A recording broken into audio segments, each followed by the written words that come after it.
அதாவது அதிகாரம் அதில் உள்ள 6வது வசனத்தை வாசியுங்கள்.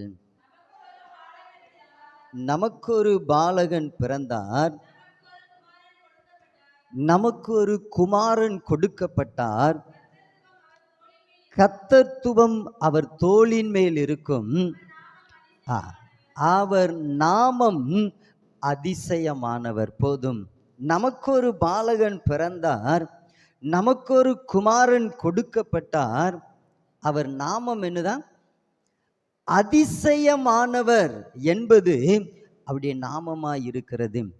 ஆண்டவராகிய இயேசு கிறிஸ்து இந்த உலகத்தில் பிறப்பதற்கு முன்பதாகவே 700 வருடங்களுக்கு முன்பதாக ஏசாயா அவன் தீர்க்க தரிசனமாக இந்த வார்த்தையை அங்கே சொல்லுகிறான். ஆண்டவராகிய இயேசு கிறிஸ்து பிறப்பதற்கு முன்பதாகவே அவன் சொல்லுகிறான். ஏசாயா 7:14 பார்க்கிறோம். இதோ ஒரு கன்னிகை கர்ப்பவதியாகி ஒரு குமாரனை பெறுவாள், இம்மானுவேல் என்று அவருக்கு பெயரிடுவாயாக என்று சொல்லி அங்கே 700 வருடங்களுக்கு முன்பதாகவே அவன் தீர்க்க தரிசனமாக அங்கே சொல்லி இருக்கிறான். அவருடைய நாமம் என்னதான்? அதிசயமானவர் என்பது அவருடைய நாமமாய் இருக்கிறது.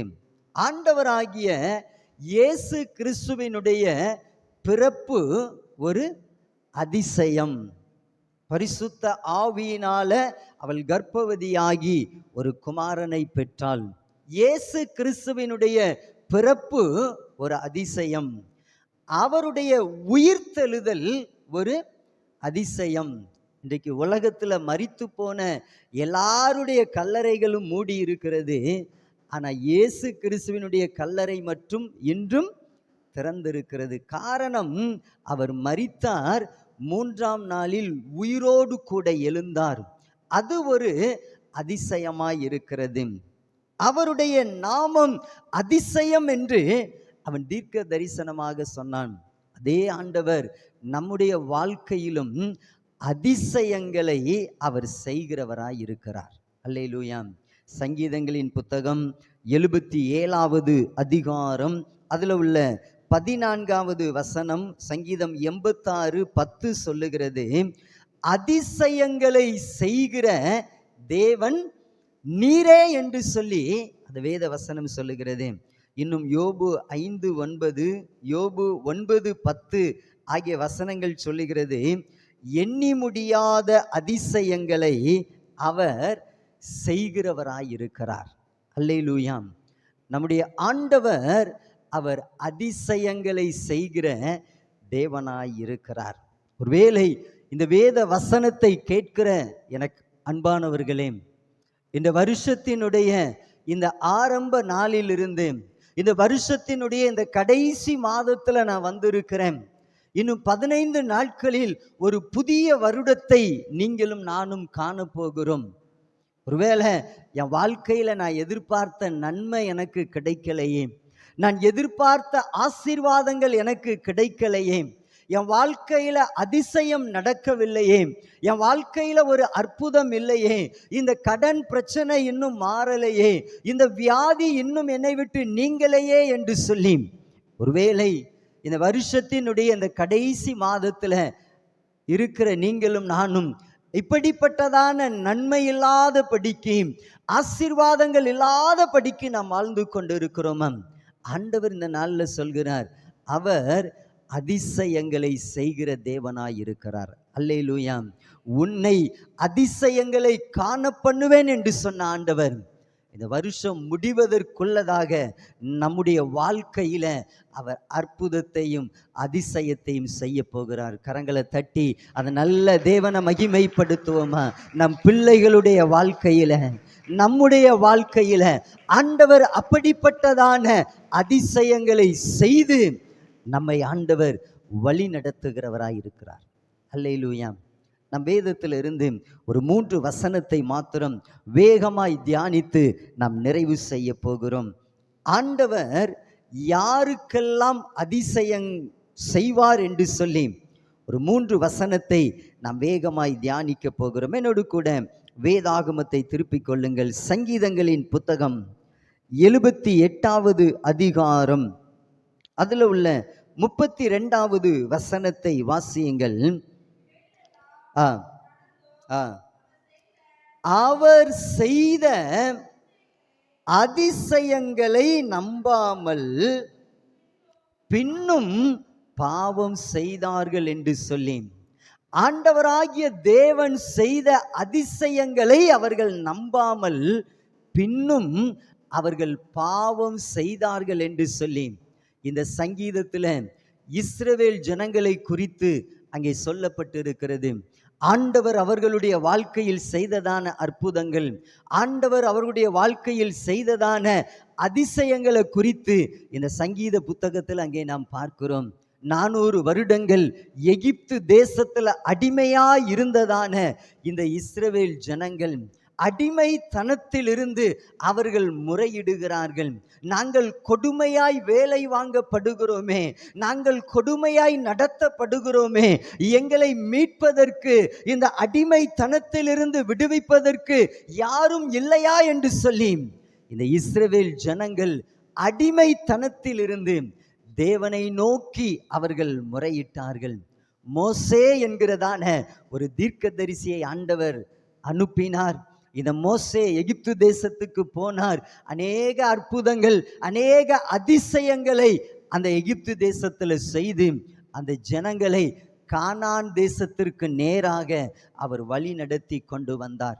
அப்படி வருகிறதான அந்த வழியில செங்கடல்கள் அவர்களுக்கு எதிராக நின்றது. செங்கடலை பிளக்க பண்ணி வெட்டாந்தரையில் நடப்பது போல அந்த ஜனங்களை நடத்தி கொண்டு வந்தார். பார்வோனுடைய சேனைகள் பின்தொடர்ந்து வந்தது. பார்வோன் சேனையை வீழ்த்தி இந்த ஜனங்கள் கானான் தேசத்திற்கு நேராக வருவதற்கு ஆண்டவர் அவர்களுக்கு அதிசயங்களை செய்தார். பகலில் மேக ஸ்தம்பமும் இரவிலே அக்னி ஸ்தம்பமும் அந்த ஜனங்களை வழி நடத்தினது. தேவ தூதர்கள் சாப்பிடுகிறதான மன்னாவை அந்த ஜனங்களுக்கு ஆண்டவர் கொடுத்தார். கானான் தேசத்துல வந்து சேர்ந்தார்கள். 12 கோத்திரங்களுக்கும் அந்த தேசங்களை அங்கே பங்கிட்டு கொடுத்தார்கள். இவ்விதமாய் அதிசயமாய் அந்த ஜனங்களை ஆண்டவர் கானான் தேசத்திற்கு வழி நடத்தி கொண்டு வந்தார். இப்ப அந்த சங்கீதத்துல சொல்றாரு, இப்படி அதிசயமாய் நடத்தி வந்த அந்த தேவனை நம்பாமல் அந்த ஜனங்கள் பின்னும் பாவம் செய்தார்கள் என்று சொல்லி அந்த வேத வசனத்தில் பார்க்கிறோம். ஆண்டவர் செய்ததான அதிசயங்களை அவர்கள் நம்பாமல் அந்த இஸ்ரவேல் ஜனங்கள் பாவம் செய்தார்கள் என்று சொல்லி அந்த வேத வசனம் சொல்லுகிறது. ஏசாயா எழுதினதான தீர்க்கதரிசியின் புத்தகம் 29வது அதிகாரம் அதுல உள்ள 13, 14 வசனத்தை வாசியுங்கள். தங்கள் வாயினால் என்னிடத்தில் சேர்ந்து தங்கள் உதடுகளினால் என்னை கனம் பண்ணுகிறார்கள். அவர்கள் இருதயமோ எனக்கு தூரமாய் விலகி இருக்கிறது. அவர்கள் எனக்கு பயப்படுகிற பயம் மனுஷராலே போதிக்கப்பட்ட கற்பனையாயிருக்கிறது.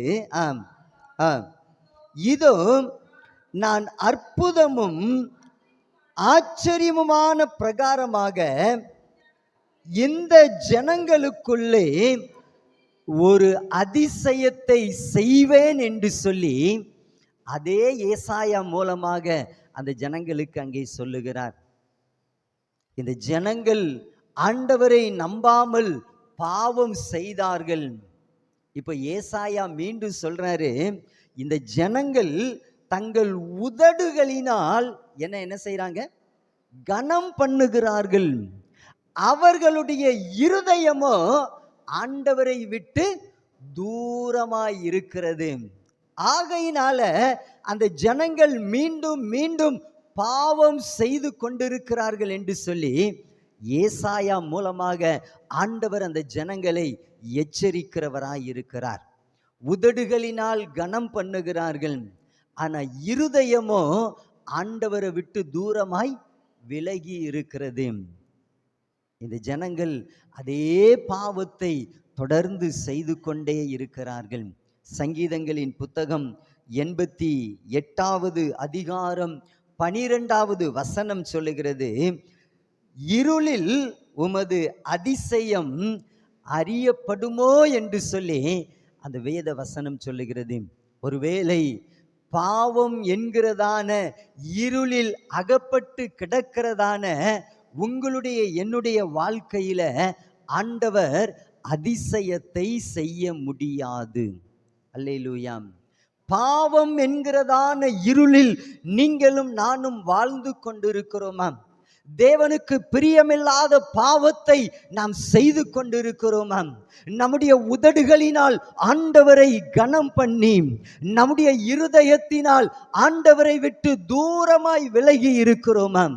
ஆண்டவருக்கு பிரியமில்லாத பாவங்களையும் அசுத்தங்களையும் நாம் செய்து கொண்டிருக்கிறோமா? நம்முடைய வாழ்க்கையில் அவர் அதிசயத்தை செய்ய முடியாது. நம்முடைய பாவங்கள் எல்லாவற்றையும் விட்டுவிட்டு, நம்முடைய அக்கிரமங்கள் எல்லாவற்றையும் விட்டுவிட்டு நாம் பரிசுத்தமாய் வாழும் பொழுது ஆண்டவர் நம்முடைய வாழ்க்கையில அவர் அதிசயங்களை செய்கிறவராயிருக்கிறார். அல்லேலூயா. யார் ஒருவர் தான் செய்கிறதான பாவத்தை விட்டுவிட்டு மனம் திரும்பி பரிசுத்தமாய் வாழ்கிறார்களோ அவர்களுடைய வாழ்க்கையில ஆண்டவர் அதிசயங்களை செய்வார். அல்லேலூயா. அப்ப நம்முடைய வாழ்க்கையில ஆண்டவர் அதிசயங்கள் அற்புதங்களை செய்யணும்னு சொன்னோம், நாம் பாவத்தை விட்டு மனம் திரும்பி நாம் பரிசுத்தமாய் வாழ வேண்டும். அல்லேலூயா. அப்படி பரிசுத்தமாய் வாழும் பொழுது ஆண்டவர் நம்முடைய வாழ்க்கையில அவர் அதிசயங்களை அவர் செய்கிறவராயிருக்கிறார். அல்லேலூயா. இரண்டாவதாக ஆண்டவர் யாருடைய வாழ்க்கையில அதிசயங்களை செய்கிறவராய் இருப்பாராம்?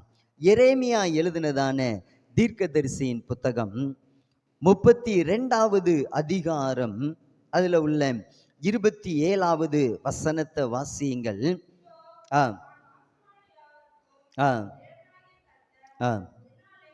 என்னாலே செய்யக்கூடாத அதிசயமான காரியம் ஒன்று உண்டோ என்று சொல்லி அங்கே ஆண்டவர் சொல்லுகிறதை பார்க்கிறோம். என்னாலே செய்யக்கூடாத அதிசயமான காரியம் ஒன்று உண்டோ என்று சொல்லி அங்கே ஆண்டவர் சொல்கிறார். 17வது வசனத்துல பாருங்க, உம்மாலே செய்யக்கூடாத அதிசயமான காரியம் ஒன்றுமில்லை என்று அந்த வேத பகுதியில் சொல்லப்பட்டு இருக்கிறது. அப்ப ஆண்டவரால எல்லா காரியத்தையும் அங்கே செய்து முடிக்க முடியும். ஆதி ஆகமத்தின் புத்தகம் 18வது அதிகாரத்தை திருப்புங்கள். அங்கே ஒரு சம்பவம் ஒன்று நமக்கு சொல்லப்பட்டு இருக்கிறது. நம்ம எல்லோருக்கும் தெரிந்ததான ஒரு வேத பகுதி தான். ஆதி ஆகமம் 18வது அதிகாரம் அதில் உள்ள 13-14 வசனத்தை வாசியுங்கள். சாராள் நகைத்து, நான் கிழவியாயிருக்க பிள்ளை பெறுவது மெய்யோ என்று சொல்வானேன்? கர்த்தரால் ஆகாத காரியம் உண்டோ? உற்பவ கால திட்டத்தில் உன்னிடத்திற்கு திரும்ப வருவேன், அப்பொழுது சாராளுக்கு ஒரு குமாரன் இருப்பான் என்று அங்கே தேவதூதன் சொல்லுகிறான். நமக்கு நன்றாக தெரிந்த வேத பகுதி தான். ஆபிரகாமுக்கும் சாராளுக்கும் முதிர் வயதாயிற்று. ஆனா இன்னும் அவர்களுக்கு என்ன இல்லை? ஆமா, குழந்தை இல்லாமல் இருக்கிறது. இப்போ தேவதூதன் வந்து நீ ஒரு குழந்தையை பெற்றெடுப்பாய் அப்படின்னு சொல்லி ஆபிரகாம் இடத்திலும் சாராள் இடத்திலும் அங்கே சொல்லுகிறதை நாம் பார்க்கிறோம். இப்ப சாராள் என்ன செய்கிறார்? நகைக்கிறார், சிரிக்கிறார். காரணம், நான் முதிர் வயதான ஒரு பெண்ணாய் இருக்கிறேன், எனக்கு குழந்தை பிறக்குமோ அப்படின்னு சொல்லி இந்த சாராள் அங்கே நகைக்கிறாள். ஆபிரகாமின் இடத்துல ஆண்டவர் சொல்கிறாரு, கர்த்தரால் ஆகாத காரியம் ஒன்று உண்டோ என்று சொல்லி முதிர் வயதில் உனக்கு என்ன செய்யும், குழந்தை பிறக்கும் என்று சொல்லி ஆண்டவர் அங்கே அந்த ஆபிரகாமுக்கும் சாராளுக்கும் வாக்கு கொடுக்கிறவராய் இருந்தார். ஒருவேளை சாராள் தேவதூதன் சொன்ன வார்த்தையை கேட்டு அவள் நகைத்தாள், அவள் சிரித்தாள். இந்த காரியம் என் வாழ்க்கையில நடப்பதற்கு சாத்தியமில்லை என்று சொல்லி அவள் நம்பிக்கை இழந்தவளாக அங்கே இருந்து கொண்டிருந்தான். ஆனா ஆபிரகாம் என்ன செஞ்சாரு, சந்தேகப்படாமல் ஆபிரகாம் விசுவாசித்ததுனால ஈசாக்கை முதிர் வயதில் ஆண்டவர் கொடுத்தார். அல்லேலூயா. அப்ப நம்முடைய வாழ்க்கையில ஆண்டவர் அதிசயமான காரியங்களை செய்யணும்னு சொன்னா நாம் சந்தேகப்படாமல் அவரை விசுவாசிக்கிறவர்களாக இருக்க வேண்டும். அல்லேலூயா. ஒருவேளை நாம நம்பிக்கை இழந்து போயிருக்கலாம். இனிமே இப்படிப்பட்ட நன்மை எனக்கு கிடைப்பதற்கு வாய்ப்பில்லை, இப்படிப்பட்ட ஆசீர்வாதங்கள் எனக்கு கிடைக்காது, இனிமே இது நடக்கவே நடக்காது, இந்த காரியம் எனக்கு இனிமே வாய்க்காது என்று சொல்லி ஒருவேளை நீங்கள் நம்பிக்கை இழந்து போய் இருக்கிறீர்களாம். இந்த நல்ல ஆண்டவர் சொல்றாரு, நீ சந்தேகப்படாமல் விசுவாசிக்கும் பொழுது உங்களுடைய வாழ்க்கையில ஆண்டவர் அதிசயங்களை செய்கிறவராய் இருக்கிறார். கரங்களை தட்டி அந்த நல்ல தேவனை நாம் மகிமைப்படுத்துவோமாம். ரோமர் 4ஆம் அதிகாரம் 19, 20, 21 வசனத்துல அங்கே ஆபிரகாமை குறித்து சொல்லப்பட்டு இருக்கிறது. அவன் எவ்வளவேனும் சந்தேகப்படாமல், அவன் அவிசுவாசியாய் இராமல் தேவனை அவன் என்ன செஞ்சானா, விசுவாசித்தான். தேவன் வாக்குத்தத்தம் பண்ணினதை நிறைவேற்ற வல்லவராய் இருக்கிறார் என்று சொல்லி முழு நிச்சயமாய் நம்பி இந்த ஆபிரகாம் தேவனை அவன் விசுவாசித்தான். அவனுடைய வாழ்க்கையில ஒரு அதிசயத்தை ஆண்டவர் செய்தார். அல்லேலூயா. நீங்க நம்பிக்கை இழந்து போயிருக்கீங்களா? இன்றைக்கு ஆண்டவர் உங்களோடு கூடத்தான் அவர் பேசி கொண்டிருக்கிறார். உங்களுடைய வாழ்க்கையில நீங்க சந்தேகப்படாமல் ஆண்டவரை விசுவாசிக்கும் பொழுது உங்களுடைய வாழ்க்கையில அவர் அதிசயங்களை செய்கிறவராயிருக்கிறார். அல்லேலூயா. மூன்றாவதாக ஆண்டவர் யாருடைய வாழ்க்கையில அவர் அதிசயமான காரியங்களை செய்வாராம்? நியாயாதிபதிகளின் புத்தகம் 13வது அதிகாரம் அதில் உள்ள 18வது வசனத்தை வாசியுங்கள். நியாயாதிபதிகள் 13:18. அதற்கு கர்த்தருடைய தூதனானவர், என் நாமம் என்ன என்று நீ கேட்க வேண்டியது என்ன? அது அதிசயம் என்றார். நமக்கு தெரிந்ததான ஒரு வேத பகுதி தான். தான் என்கிறதான கோத்திரத்தில் இருந்ததான மனோவாவுக்கு அங்கே குழந்தை இல்லாமல் இருக்கிறது. ஒரு நாள்ல தேவதூதன் வந்து இந்த மனோவாவினுடைய மனைவியின் இடத்துல நீ ஒரு குழந்தையை பெற்றெடுப்பாய் என்று அவர் சொல்லிட்டு போயிட்டாரு. இந்த மனோவாவின் மனைவி மனோவாவின் இடத்துல வந்து சொல்லுகிறாள், இந்த மாதிரி தேவதூதன் என்னிடத்தில் வந்து நீ ஒரு குழந்தையை பெற்றெடுப்பாய் என்று என்னிடத்துல சொல்லிட்டு போயிட்டார்னு தன்னுடைய காரியத்தை மனோவாவிடத்தில் அறிவித்தாள். ஒரு நாள்ல அந்த தேவதூதன் இடத்துல இந்த மனோவா அவன் கேட்கிறான். 17வது வசனத்துல பாருங்க. அப்பொழுது மனோவா கர்த்தருடைய தூதனை நோக்கி, நீர் சொன்ன காரியம் நிறைவேறும் போது நாங்கள் உம்மை கனம் பண்ணும்படி உம்முடைய நாமம் என்ன என்று அவன் கேட்டான். அப்பொழுது கர்த்தருடைய தூதனானவர், என் நாமம் என்ன என்று நீ கேட்க வேண்டியதென்ன? அது அதிசயம் என்று சொன்னார். இந்த மனோவாவுக்கும் அவருடைய மனைவிக்கும் பிறந்த குழந்தைதான் சிம்சோன். இஸ்ரவேல் தேசத்தை நியாயம் விசாரிப்பதற்காக இந்த சிம்சோன் அங்கே தெரிந்து கொள்ளப்பட்டான். குழந்தை இல்லாமல் இருந்த இந்த மனோவாவுடைய வாழ்க்கையில ஆண்டவர் அதிசயத்தை செய்வதற்கு காரணம் என்ன தெரியுமா? அதே 13ஆம் அதிகாரம் 3வது வசனத்தில் இருந்து அங்கே நான் வாசிக்கிறேன் பாருங்க. கர்த்தருடைய தூதனானவர் அந்த ஸ்திரீக்கு தரிசனமாகி அவளை நோக்கி, இதோ பிள்ளை பெறாத மலடியான நீ கற்பம் தரித்து ஒரு குமாரனை பெறுவாய். ஆதலால் நீ திராட்சரசமும் மதுபானமும் குடியாத படிக்கும், தீட்டானது ஒன்றும் புசியாத படிக்கும் எச்சரிக்கையாயிரு. நீ கற்பம் தரித்து ஒரு குமாரனை பெறுவாய். அவன் தலையின் மேல் சவரகன் கத்தி படலாகாது. அந்த பிள்ளை பிறந்தது முதல் தேவனுக்கென்று நசரேயனாய் இருப்பான். அவன் இஸ்ரவேலை பெலிஸ்தரின் கைக்கு நீங்களாக்கி ரட்சிக்க தொடங்குவான் என்றார். இந்த மனோவாவினுடைய வாழ்க்கையில ஆண்டவர் அற்புதத்தை செய்வதற்கு காரணம் என்ன? அங்கே பார்க்கிறோம், குழந்தை பிறப்பதற்கு முன்பதாகவே அந்த குழந்தையை கர்த்தருக்கென்று ஒப்பு கொடுத்து வாழ்ந்தார்கள். அல்லேலூயா. என்ன சொல்றாங்க?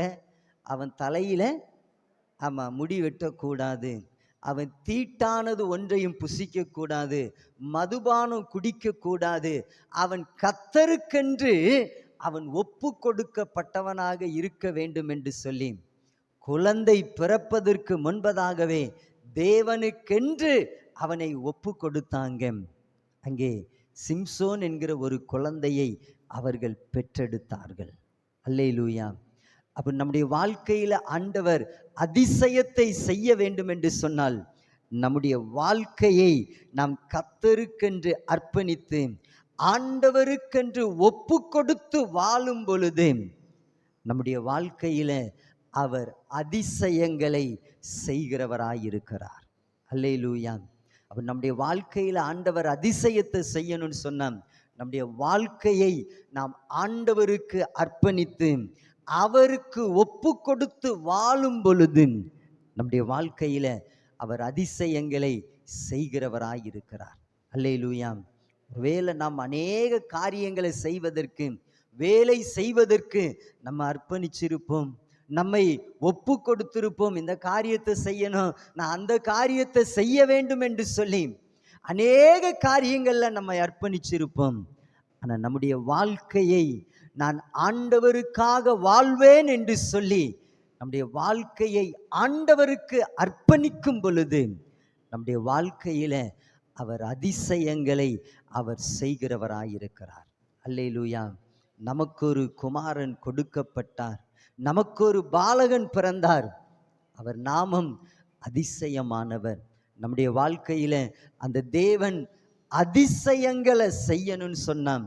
ஒன்று, நாம் பாவங்களை விட்டுவிட்டு நாம் பரிசுத்தமாய் வாழும் பொழுது நம்முடைய வாழ்க்கையில அவர் அதிசயத்தை செய்கிறவராயிருப்பார். இரண்டாவது, நாம் சந்தேகப்படாமல் ஆண்டவரை விசுவாசிக்கும் பொழுது நம்முடைய வாழ்க்கையில அவர் அதிசயத்தை செய்வார்.